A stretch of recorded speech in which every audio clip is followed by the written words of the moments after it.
Hello, everybody. Hey, this is Mel Raposo, County Council Chair here in Kauai, and I'm with Council Member Bill DeCosta. Bro, good to see you. First video. We'll just shoot the bull, man. We'll just shoot the bull a little bit and talk story. Happy Thanksgiving, by the way. Happy belated holiday. This is a great holiday. Good season, good season. Yeah. So we just wanted to talk story and wish all of you guys a happy Thanksgiving. Hope you guys had a great Thanksgiving. Turkey, ham, chicken, duck, Mashed rabbit. potatoes, yams, you name it. I'm a ham guy. You a turkey guy? I'm not a fan of turkey, man. I'm a pumpkin punch guy. Well, yeah, dessert. Pumpkin dessert. I can bypass all the turkey and ham and get to the dessert. I'm a dessert guy. I like my asparagus and with butter too. I love asparagus. I found out asparagus is my trigger for gout. Nice. Not good. My 'Cause I asparagus. love asparagus. My shishi smell. Yeah, well, I think that everybody. I don't think that's just us. Yeah. But yeah, Hey, congratulations on the grandson. thank you, man. Jahari. No, big time. Yeah, I can 20th now, soon in the NFL. yeah, I hope so. He's big. He's getting bigger every day, and what a beautiful kid, man. Just change your perspective on life once you get a grandkid. Everyone said that, you know, and I get my two kids. I love them to death, but the grandchild a little different. They think grandparents is the best way to parent because you can give them back, you can spoil them. You went through the mistakes and the groundwork with your own kids. Now you can perfect the next, you know. So I'm actually not there yet. I hope my three boys don't have any kids yet because they got a hard time taking themselves. But when they're ready, I will really pony.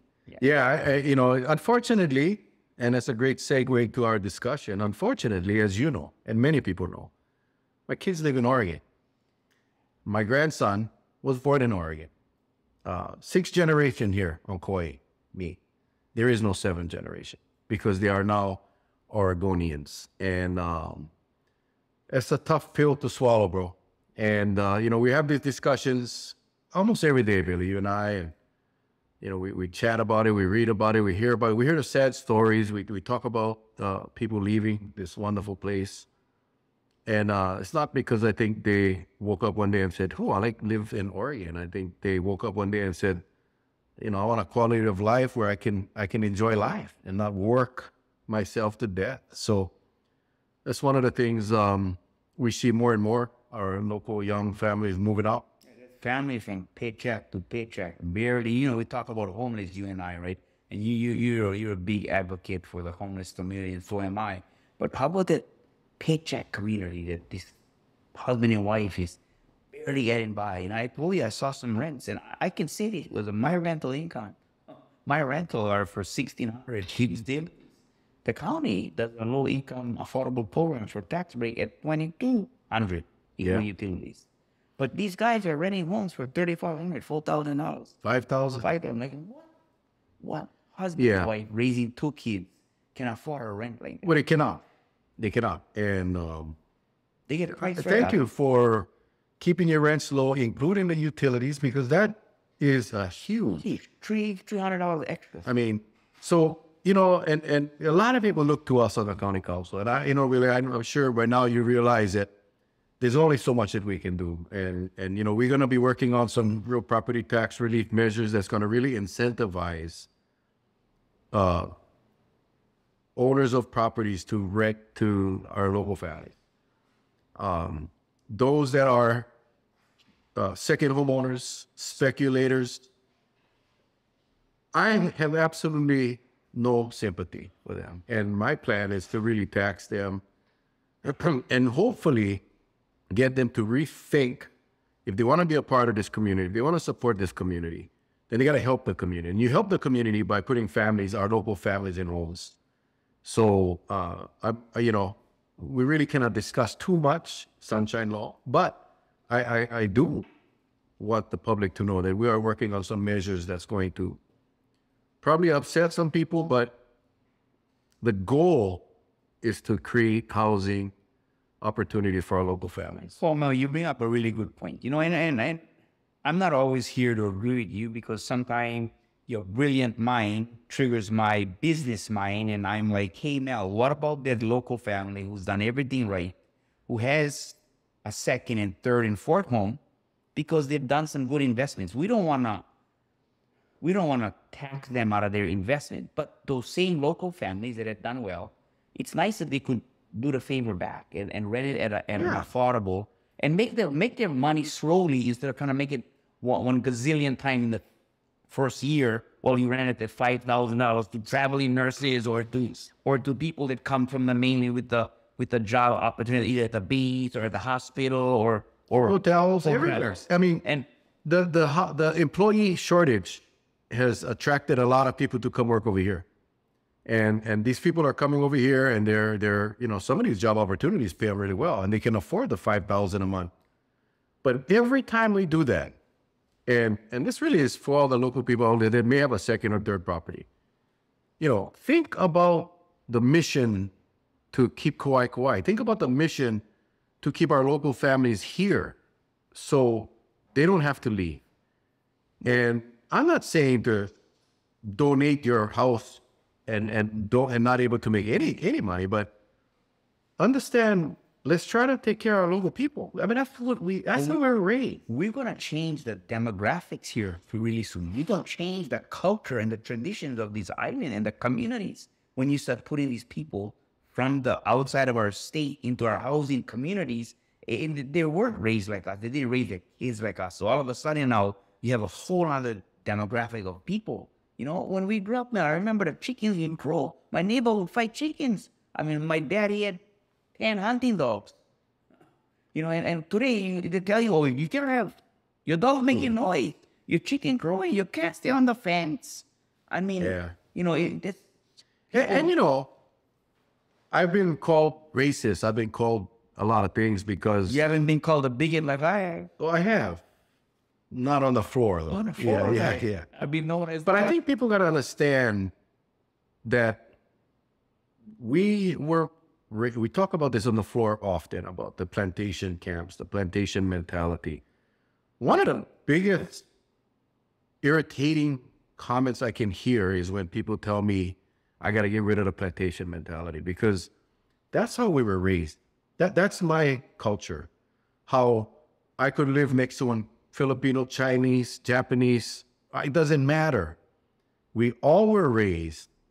We were colorblind. We were all colorblind. There were no racism. Yeah, we never had. No, there wasn't. I mean, we made fun of even African American. I had a guy that ran track with me at St. Teresa's School. The dad was a base commander, and he was the fastest kid in our team. We beat Holy Cross and Immaculate Conception, and his little sister, I think, was 6th grade. I was 8th grade, and she had the cutest African American curls, and I was like, "Whoa, what is this?" Yeah, she's cute. Like today, you go to the mainland, everybody's a racist. We don't have that stuff here. Well, but now people have mistaken our love for our plantation culture as racism, and that is where I think the problem lies, because it's not the case. I guess I'll speak for myself.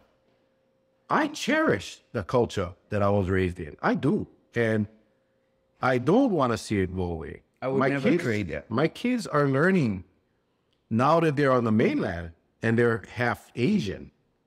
They're understanding what racism is. They never had that over here.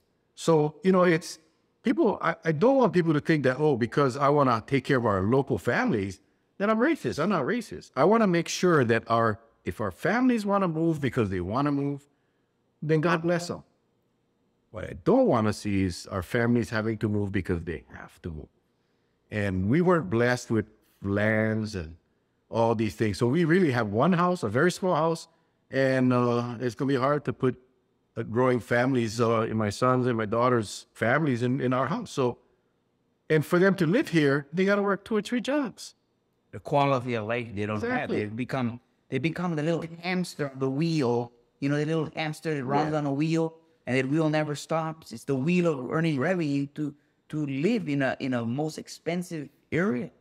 And I believe this, ma'am, that people are not only coming here for the good job opportunities, but people come here because 20 years ago, everybody would buy a vacation second home in another country because the dollar could go further. But with everything that happened since 9/11, I truly believe the most safest place is to be in the United States. And where else do you have a tropical area but the state of Hawaii? Oh, yes. So now, every wealthy millionaire And billionaire. Billionaire want to buy a place on court. And we want, look in a camera and tell you guys, if you don't think Chair Raposo, Council Member DeCosta, and every other council member wanted to put in the language that you cannot buy a home unless you are a local resident of Kauai, X amount of years. They all want to do that, but we cannot. It's unconstitutional, you guys. It's unconstitutional. So when people say, hey, put them up, put a time frame on their residency so they cannot buy, we would love to, but we cannot. Yeah. Because we can go to Vegas and buy a house tomorrow. Correct. We can go to Alabama, we can go to Georgia and Mississippi and buy a home. Yeah. So if we can, then it has to be available for them. And you know, how do we create those opportunities? It's hard when we don't control the market. We don't. Then the council doesn't control the market. The mayor doesn't control the market. The governor doesn't control the market. When these markets fluctuate like this, and then the opportunity to invest, most of our locals that are living here are, like you said, man, they're paycheck to paycheck. And unfortunately, you said it earlier today in an earlier interview, a lot of them are one paycheck away from being homeless. A lot of them are having to make decisions whether or not they're going to pay electricity or buy food. And it's just hard for me to imagine that in today's world, today's times, that is happening to our local people. And it's frustrating for me, and I think for you too, Billy, as a relatively new council member, because I was one that thought that a council got to do more. The mayor got to do more. And then you get here and you realize, I mean, you know, there's so many limitations to what we can do. What we can do is create legislation that will benefit the local residents. And really the only power we really have is the property tax. So that's kind of where we're at. And, but as Kauai becomes a destination, as Kauai becomes just another block on the rich people's monopoly board, because that's what they're doing. They're playing monopoly. They're buying and selling. They're building homes. Some are trying to build hotels. And at some point, they're going to let it go. They have no cultural or emotional connection to this place. It's a property on a monopoly board. And every time someone buys that parcel on the monopoly board, you take away an opportunity for one of our local kids to purchase or rent or remain here. Well, you look at all those, I want to say, multi-millionaires, whole billionaires. They're on Maui, you know. I could throw out names. They're on Kauai. And they buy not just an acre or 5 acres. They buy 1,000 acres. You know, why do they need that much land? Why would you need that much land? Are you going to share and house your clientele? I don't think so. You want space. You want nobody bother you. So you go and you buy up all these large chunks of land and it no longer is available for the next generation. And it's gone for good. It is gone for good. You know, it's not the normal rotational local family buys a starter home, you know, builds equity, like how it used to be, right? And then sell to another local family to purchase a bigger house. Those days are gone. It feels like it's out of grasp. Actually, it's out of... Median price, 1.8 million? I just saw a ringside in Papi Heights on the cliff. 18,000 square feet. 9,000 square feet chair overlooking the cliff with rocks and courtrooms. Sold for 1.3 million, our 3-bedroom, 2-bath house. Yeah. 1.3 million. Let's work the math here. Let's do 100,000 down. I don't know who has 100,000 down. No, but you would need 20% down. No, 20% for raw land. Now it's 5%. So let's just say, what is 5% of 1.3 million? Should I... A little over 100 grand. There you go. So, and the mortgage on that gotta be about 7,000 to 8,000. So you think the local nurse married a school teacher? Local policewoman married a local fireman? Could afford that? Both of them making 100 grand each? No, not even close. So who's buying these houses, Chair? Yeah. They're buying it. These are people that made their fortune in the mainland. And now, are they going to come live in our community? Are the kids going to play soccer with our kids? Or are they renting it out? Yeah. And the vacation rental business, man, no disrespect to all the vacation rental people, we love you guys on Kauai as people, but we don't love when you rent your home for $5,000 a week to these very wealthy people that want to stay in it. We want you to rent it home to local families. And I understand they got to pay the insurance, they got to pay the property tax, they got to earn revenue. But at the same time, you're pushing local families to live in Oregon. Yeah. I got two boys, one in California, one in Washington. It moves them away. Yeah. You know, it's really sad, and the legal vacation rentals is really, I pretty much, you know, just, I can't do anything about it. You know, they're legal, they've gone through the proper things, and you're right, but what we're seeing now is a lot of illegal vacation rentals coming back, and that's because these people that have purchased homes as their second home, they're absentee owners, and they're finding out the property taxes are high. So they're, through their own way, renting these homes out as vacation rentals. It's not hard to do. And we just don't have the manpower and the staff to go out and check everybody's vacation rental every day of the week. So, but that is on my radar screen as to how we're going to address those. And if we're talking about addressing those, what about all the locals who have tried to build a little unit for that one single mom with a daughter, or that one husband and wife who's struggling? You know, maybe that unit is not legal. Mm-hmm. We don't want to cite them. Why would we want to put a local family out from a family that built something on their property now? Maybe they didn't build into code, maybe they didn't do all the proper permits, but it's sad when the inventory is so low, and they're going to be on the brink of being homeless. Yeah. And I think that's the focus, I think, of this council going forward. I think 2024, you'll see I think you guys will see some bold measures being attempted by this council. And like I said, some people are not going to be happy.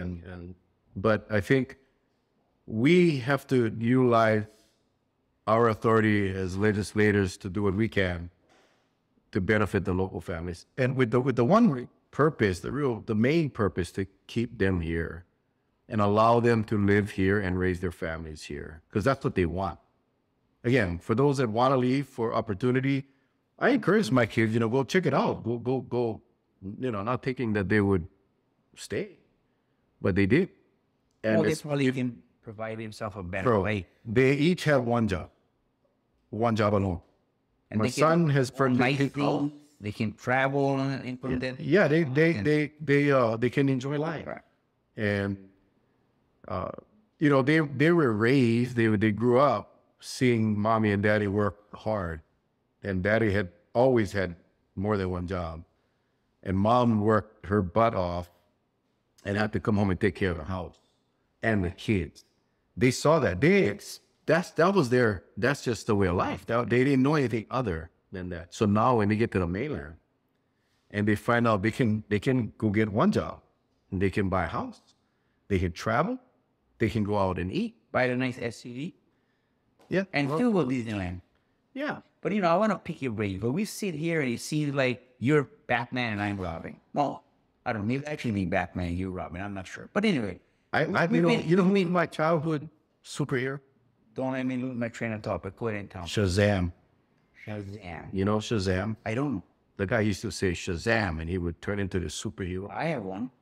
Yeah, that was mine. You know who was mine? Who? Barney Rubble. Because I wanted Betty. Okay. Yeah. No. Oh, no. Is it Wilma? Which one? Fred was with Wilma. Wilma was the redhead. Barney. Betty was the brunette. Yeah. Yeah, I wanted Barney. Okay. Because I'm small like Barney and I like Betty. Okay. But back to what I want to tell you here. So it seems like we're always agreeing, but I'm going to disagree with you just a little bit to let the community know that they always say, oh, the council, they're in bed together, or they're two peas in the same pod. Well, Mel and I might be two peas, but we don't always go in the same pod. No. So, Chair, when you give tax relief in one area, we got to make up that tax relief in another area. So when we give out tax relief, let's say we're building homes in Ali on Limao, which is an affordable county housing project. Mm-hmm. Anytime we give tax relief. So let's say we just met yesterday. We were discussing, okay, how can we give these Lima Ola people tax relief with hookup to sewer? Let's say something like that, right there. So we're going to give them a tax rate so they don't have to pay into that sewer fee. But we got to make it up someplace else because so when you give that tax relief on the residential side, we're going to have to make it up some. So is it, Chair? Is it the Robin Hood effect? Tax the rich and relief to the poor? It's the Robin Hood effect if the philosophy or the mentality is to continue to generate more revenue than you need. Now, on the flip side, Chair, let me tell you, there is a group on Kauai who is very prominent in a community, who is hardworking, who want to see their little baseball fields better, want to see little amenities on Kauai better. And the only way to do better amenities for our people is to have more revenue. Right. So we cannot be so stringent on administration to operate on pennies on a dollar. But we don't want them to operate on $100, right? We want them to be kind of in the middle. Right. So it's smart government, smart administration, doing what we need to do for Kauai and make this even better. And I'll just say that our job on the county council is to be the checks and balance of this government. And when the administration comes to us with a budget, it is lined with projects that they want to do, that they need to do. A lot of it is deferred maintenance. A lot of it is infrastructure. It's, water, wastewater, and the landfill. But also with that comes a budget that has the improvements to parks and all of that. And I gauge my generosity on past performance. So when we come up to the budget in a couple of months, I'm going to look at the past performance of this administration from this fiscal year. And I'm going to see how many projects were actually done. Because what I do not support, I would definitely support providing tax relief to those that need it. And I have no problem raising taxes on people that, for example, the resort community who have boasted the increase in visitors. The room rates are at all-time highs. Profits are all-time highs. That they should pay their fair share. We have not touched the resort tax rate in a long time. My point is this, though. We should only raise what we need to run this government and to fulfill those projects that you talk about, the parks, that affect the local family. The local family. That affect. Exactly. And we're doing. So I'm going to be critical this year because I haven't seen too much in the way of parks. And I will tell you, this last budget, in all my years on this county council, I have not seen this much available money to do those things. Oh, Chair, on the same note as you, when I look at politics and I look at administration, I look at revenue base, let's turn the clock back a little bit. Name the one governor here in Hawaii that had revenue, and you're probably the richest. That was our richest time ever. This one governor, his name comes out at me. Who you think was the one governor who managed things the best? Ariyoshi? David Ariyoshi. George Ariyoshi? George Ariyoshi. When he was our governor, he was a smart businessman. Taxes weren't out of control. He had a tax really low for the residents. He knew where to grab revenue that he needed to grab it. We got to get back to that. Yeah. We got to get back to that kind of mindset where our local families are taken care of. We have better parks, we have better amenities, and the rich get taxed. And I don't know how we're gonna do that. Because when we and Kyle came in, all that fluff, all that extra revenue, they called it the reserve revenue. Yeah. Go on, spend. Go on like this, So, I was in Leadership Kauai's inaugural class. And How long ago? who? Give me the date. Probably 20 years ago. 15, 20 years ago. So what are we talking? 2024? 2004? 2002. Actually, I got elected in 2002, my first term. So it was probably in 2003, 2004. It was during my first term. But Governor Ariyoshi was a very strong part of that class. He had come to our classes several times to speak, but he was our graduation speaker. And I'll never forget this. I had an opportunity to sit down with him and his wife and talk. So actually, he gave me his book that the wife wrote. But he told me this. He says, I was just going to give you one piece of advice. He said, don't ever forget why you ran for public office. And don't ever forget who the people you serve. It's exactly how he said it. And it was profound because I was so new. And you know this, Billy, it takes a while to understand this political game. It takes your first term is really just learning. Whitewash. Yeah. No, it is a whitewash. Yeah, it's learning about all the moving parts. And if you have good people on the council and good chairs, I got a prop chair Kanashiro. I prop you all the time, Chair supposedly. You both took me under your wing. I didn't get much done in my first term. I had a little bit, a glimpse of glimmer. But the second term, I feel like I'm riding that white horse, you know, and that's why I took Bulasan into my wing and did the rescue bill. Yeah. Because I wanted to give him a good head start, right? It's like anything else, man. You know, you gotta learn.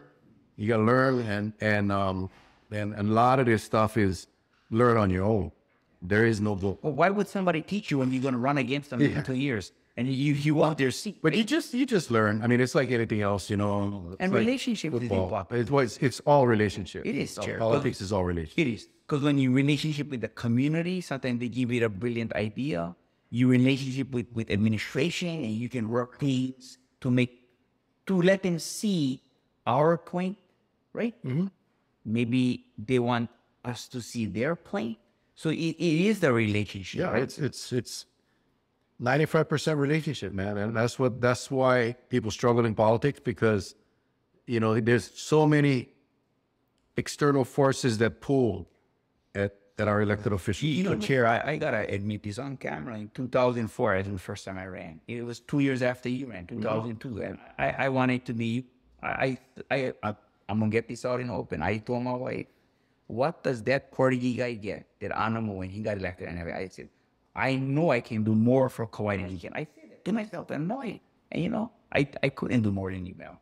And I glad I didn't get elected back then, because I was young, I was gung-ho, I was arrogant, and I thought alone, like the Lone Ranger, I won't fix Kauai. Yeah. He cannot.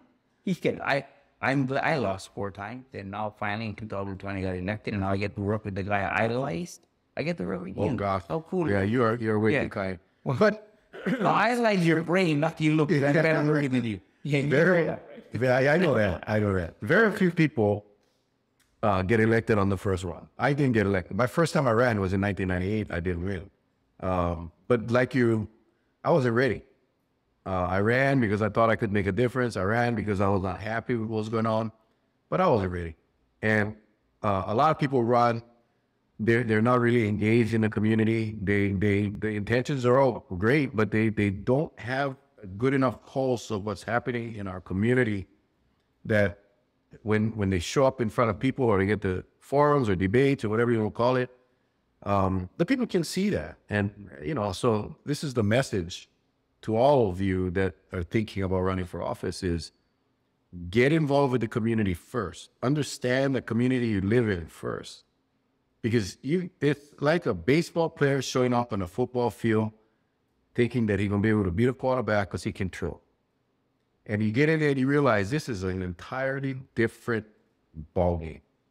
That this is an entirely different system. That what I learned, I was the best baseball player in the world just because I'm an athlete.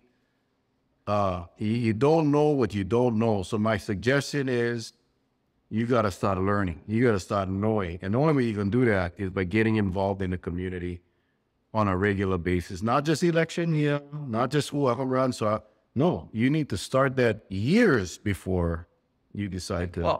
Let's talk the language of our people right now. You brought a great idea, right? So we get in, we think we're going to make a whole bunch of differences to our laws and legislation. But there's a lot of stuff that you guys don't know that we do behind the scenes. And I'm not saying behind a door. I'm saying actually what we do in a community to make things right. Mm-hmm. So I just saw on social media, since we're on social media, Facebook, whatever, right? Instagram. I just saw a post on, not sure, I think it was someplace near Anini, that there was some beach grass that was manicured and mowed, and some private landowner was taking care of it. But some of the local residents could not go on the grass, so the security told them high water mark. So, hey, I made a couple calls. I actually called Public Works, talked to my deputy, talked to my department head, say, hey, did you guys reach out? Yes, we did. I called Parks, talked to the department head. Do you know what's happening? No. Bill, we want to call. So I called the landowner, talked to the manager of that land, got the idea that the security was possibly using the high water mark during the storm, which is not the true high water mark. And our local families could not use the grass. So I spoke to them. I said, hey, talk to your security. Let them know that there's a common high water mark. So don't be so protective over space that you don't own. It's public space. So let the locals enjoy the beach, because they're poor local. That's the only place they enjoy. Then they got to go back to the apartment or go back to the low income area or go back to their house. You get to live and look at that beach all day long. So don't be so quick to pull the trigger on the security and kick them out. So stuff like that, we do that behind the scenes. Nobody knows what we're doing. They think we're going to drop on Wednesdays with our tie and our coat and make, in front of the camera. No, but we do all that. Yeah, I mean, that's just, if you want to be an effective legislator, whether you're at the county or state or in Congress, you got to be a part of the community. And you got to be able to receive those concerns. And our system, the way it's set up, the way our state law is set up, with the way we got to, if I want to put something on the agenda today, it's 2 weeks out. We won't be able to put it on for another 2 weeks. So a lot of these things are done between meetings, like you just said. And people don't see that. And I'm going to give you a prop right now. Agenda, you said you control the agenda. So we got to ask Chair if we can put something on. If Chair doesn't see it fit, he's going to say no. So I don't care how good you think you are as a council member.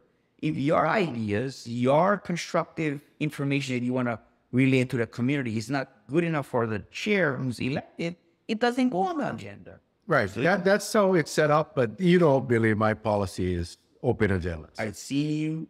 I don't reject any council member's request for agenda at all. Well, whatever you want goes on. I may ask you to go do a little bit more research. I may ask you go run it past legal. But at the end of the day, I will never, unless it's illegal. Correct. Or it's nonsense conversation too. You don't want to put nonsense on the floor, right? Our job is to make this a better place. Yeah. Our job is not to point fingers and say, hey, you're doing wrong.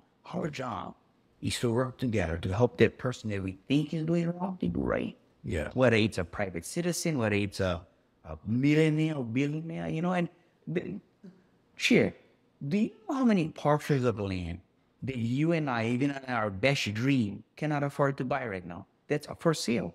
Yeah. I heard across the Humane Society is for sale.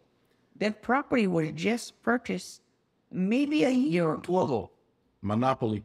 2 years ago, and I believe it's selling for, I think, 4 times the amount they bought it for. Like I said, man, we are living and experiencing a real life monopoly. Chair. Let's go with this. Let's just talk real for the camera, right? Go west side. What we got out on the west side? The Robinson family. Come a little further east, you got Alexander and Baldwin. Come a little further east, you got Knutson. Come a little further east, you got Grove Farm. And keep moving. Okay? They would never sell land 50 years ago. Never. Today, everybody's selling their land. A&B is selling. Grove Farm is selling. They got land out there, large parcels. And it's not $500,000 or $1 million that maybe me, you, and John, and Frank, and Schmigel can hooey up and buy. These are parcels that are going for $60 million, $100 million, $200 million. So props to the one landowner that haven't sold yet. That's Robinson. They haven't cut up their property and sell. And if they do, who you think gonna buy? You think gonna be you? Well, it's not gonna be me. It's gonna be another wealthy billionaire from the mainland that has no community ties. So we as a council have to make sure that we want to keep that plantation, not mindset, where we look after each other, where we don't jealous each other, Well, we don't want to take away what our neighbor had, right? We want to, the neighbor making smoked meat, and you call the neighbor because the fire is the smoke. Come on, you guys, that neighbor gonna bring you smoked meat.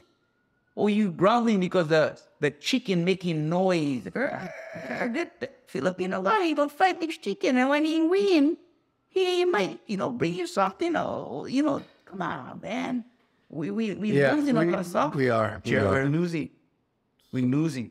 But anyway, we talk a lot. Yeah, man, we talked a lot. Too And much. not too much. It's never too much, but I think it was interesting. And it always is. It's unscripted, so we never know where it's going to go. So because we just either season of thank you. I want to say thank you for being a chair. You've been a great leader. I've been honored to work underneath you and with you, and I'm excited to do even bigger things. But I gotta go. I got a personal. Yeah, I know you get your You can meeting do the coming. closing. Everybody nice seeing you. I'll be gone, and he'll close.